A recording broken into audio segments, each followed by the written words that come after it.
Bismillahirrahmanirrahim. Assalamualaikum warahmatullahi wabarakatuh. Perkenalkan, nama saya Ninik Pratiwi STMT. Saya merupakan dosen di Universitas Negeri Gorontalo, jurusan Arsitektur Fakultas Teknik. Pada mata hari ini saya akan mengajarkan materi terkait mata kuliah perencanaan tapak dan ruang luar dengan materi terkait unsur-unsur desain. Di dalam komponen dalam desain landscape itu ada 3 bagian. Pertama terkait prinsip desain. Prinsip desain itu ada 3, yaitu balance, keseimbangan, ritme irama, aksen, dan penekanan. Setelah mempelajari tentang prinsip desain, kita akan mempelajari tentang unsur-unsur desain. Unsur-unsur desain itu desain ada garis, ada bidang, ruang, bentuk, fungsi, tekstur, dan warna. Kemudian selanjutnya setelah mempelajari unsur-unsur desain, kita akan mempelajari tentang aplikasi desain. Di dalam aplikasi desain itu ada materi terkait bahan landscape, skala, sirkulasi, rekayasa landscape, visual, tata hijau, parkir, refleksi air, pencahayaan, drainase, pencahayaan, dan kenyamanan. Baik, kita masuk ke materi berikutnya untuk unsur desain.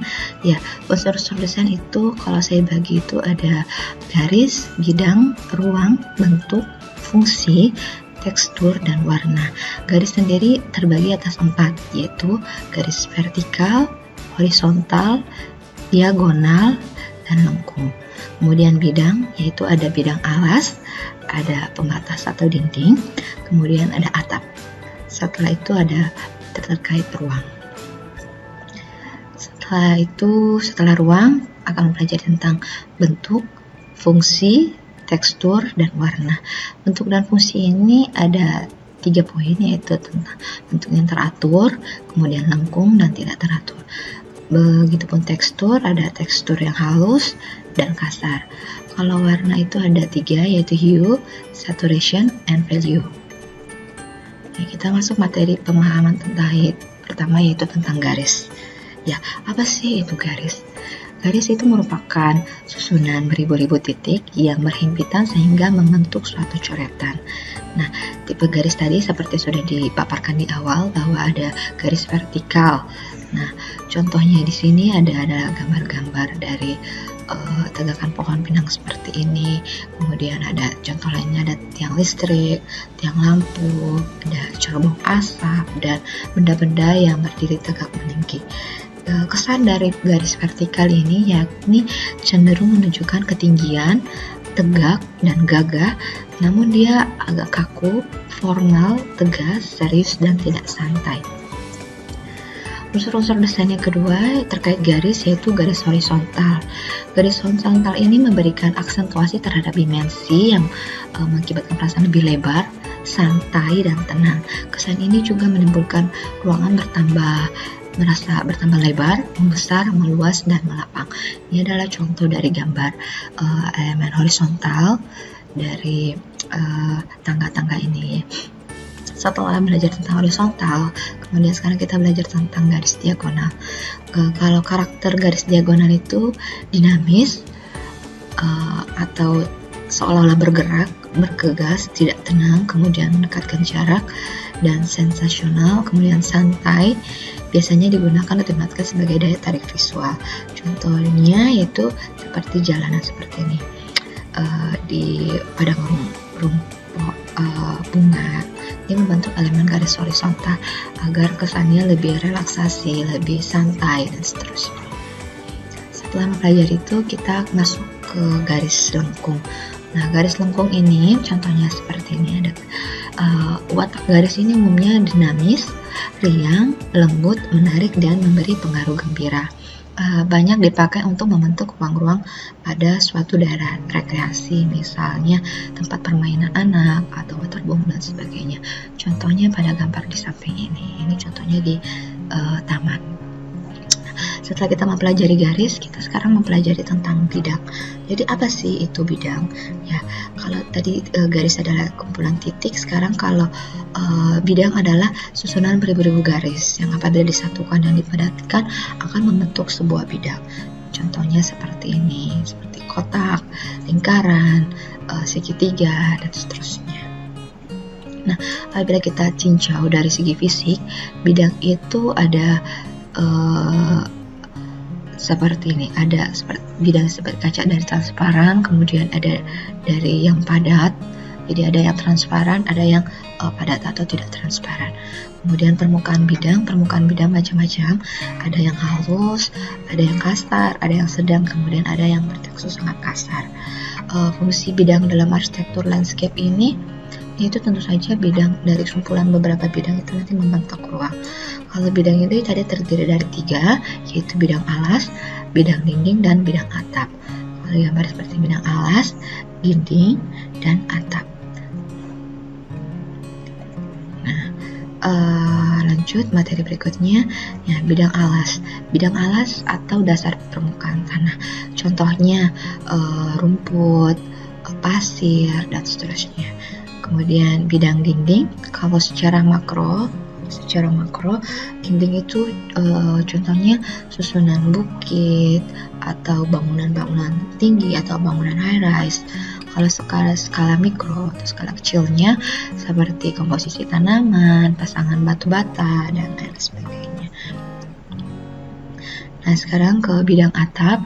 Kalau bidang atap secara makro yaitu ada hamparan awan atau cakrawala.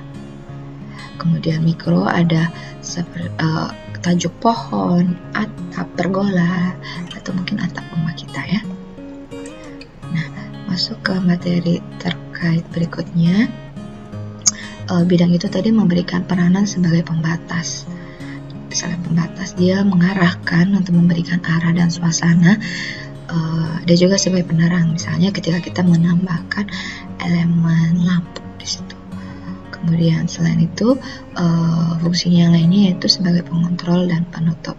Contohnya memanfaatkan pohon sebagai penahan angin, pelembut angin, dan penyaring angin. Materi yaitu bentuk pemagaran dan penutupan. Ada 3 yaitu dinding termasuk dinding penyekat atau dinding penahan. Kemudian pagar. Kemudian bentukan tanah. Bentukan tanah itu termasuk tebing, celahan bumi, atau ketinggian tanah, itu biasa kita sebut kontur. Fungsi dari pemagaran ya tentu saja sebagai pembatas fisik. Contohnya di sini ada rumah, ada pagar ternak, pagar tanaman. Pagar itu macam-macam, nggak harus kayu atau apa, dari tanaman juga bisa sebagai pagar. Kemudian kontur juga itu bisa membentuk sebuah pembatas fisik. Kemudian ada pembatas ruang, kemudian sebagai pembatas pandangan, seperti contoh di sini. Jadi pohon-pohon itu akan membatasi pandangan seseorang, kemudian juga sebagai penghalang suara. Nah, setelah mempelajari bidang, garis dan bidang, sekarang kita mempelajari terkait ruang. Nah, menurut Immanuel Kant, ruang itu bukanlah suatu yang objektif sebagai hasil pemikiran dan perasaan manusia. Sementara menurut Plato, ruang adalah suatu kerangka atau wadah di mana objek dan kejadian tertentu berada. Jadi dari dua pendapat ini kita bisa simpulkan bahwa ruang merupakan suatu wadah yang tidak nyata, tetapi kita bisa merasakan dan bisa mengetahui keberadaannya. Contohnya sebuah ruang yang tidak ada pembatasnya, atau mungkin pembatas di divisi kita. Nah, itu adalah ruang yang spasial atau personal space, seperti itu.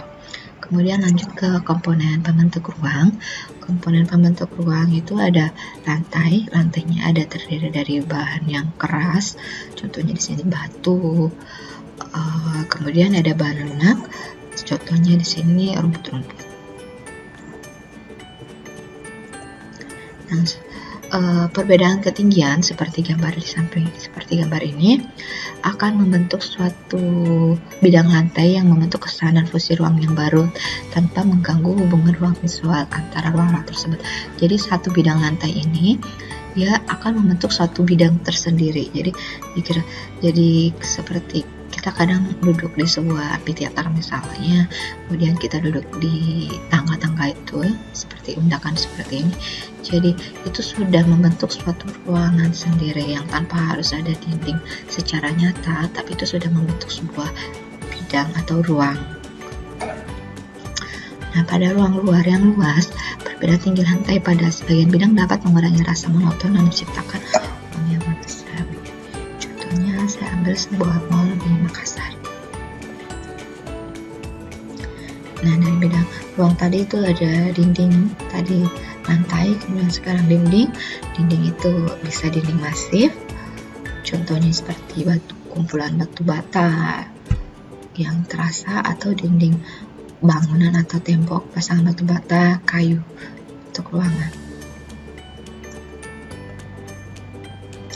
Nah, selain yang tadi yang masif, ada juga dinding yang berupa dinding transparan seperti pagar bambu, logam, kayu yang disusun secara tidak rapat. Jadi pasti ada view keluar dan view ke dalam. Kemudian ada juga namanya dinding semu. Dinding ini sebenarnya dindingnya tidak secara fisik tidak kelihatan secara nyata, tapi dinding ini dibentuk oleh perasaan pengamat setelah pengamat itu mengamati suatu objek atau benda. Contohnya seperti ini, anak-anak bermain, mereka membentuk sebuah personal space-nya mereka berada di situ, dan sesuatu itu akan bidang tempat mereka bermain.